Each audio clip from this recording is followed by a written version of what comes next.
Assalamu alaikum 9th class. I hope that all of you are doing well.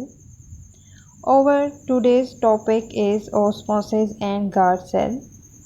Stomata in leaf epidermis are surrounded by guard cell. During daytime, guard cells are making glucose and so are hypotonic, have higher concentration of glucose than their nearby epidermis cells. अब leaf epidermis में epi mean upper, dermis mean layer. Leaf epidermis में आपके पास क्या हो रहा होता है, photosynthesis हो रही होती है ड्यूरिंग डे टाइम। अब डे टाइम फोटोसिंथेसिस के प्रोसेस में हमें पता है कि प्लांट बॉडी के अंदर ग्लूकोज की फॉर्मेशन होती है और ये ग्लूकोज जो है वो क्या करता है, मूव करता है गार्ड सेल्स में।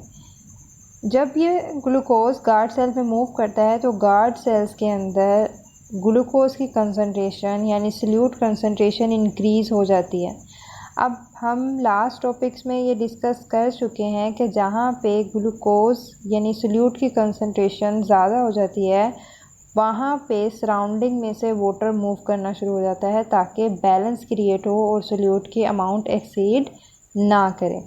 तो क्या होगा कि नियर बाय सेल से जितना भी वाटर है यानी वाटर की कुछ अमाउंट जो है वो गार्ड सेल्स की तरफ मूव करवाई जाएगी और उससे क्या होगा कि गार्ड सेल में टर्जिडिटी क्रिएट होगी और वो ओपन हो जाएंगे।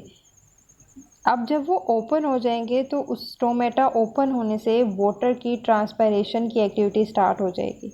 ठीक है, यानी वहाँ से उन सेल से ट्रांसपायरेशन ईजीली हो सकती है।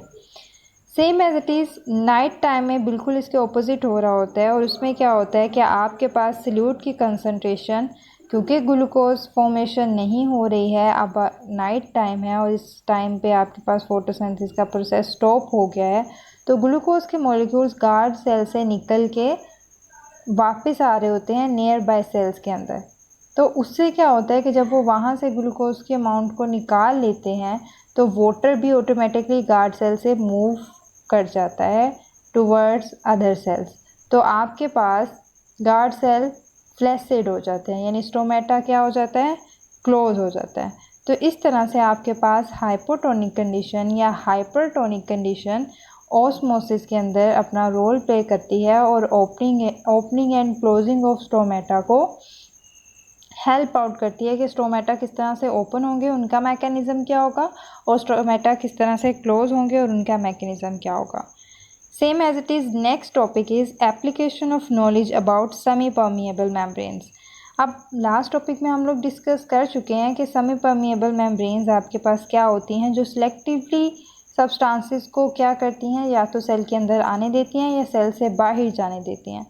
ठीक है, तो सेमी परमिएबल मेम्ब्रेन आपके पास कैपेबल है सेपरेटिंग सब्सटेंस यानी सब्सटेंस को वो इजीली सेपरेट कर सकती है और बहुत सी artificial synthesise semi permeable membranes जो हैं वो अब यूज़ की जाती हैं for the water treatment technologies, और इसमें आपके पास रिवर्स ऑस्मोसिस हो रही होती है यानी आप वाटर में से सोल्ट को सेपरेट आउट कर रहे होते हो। Now move towards the filtration process. Filtration is a process by which small molecules are forced to move across semi-permeable membrane with the aid of hydrostatic pressure or blood pressure.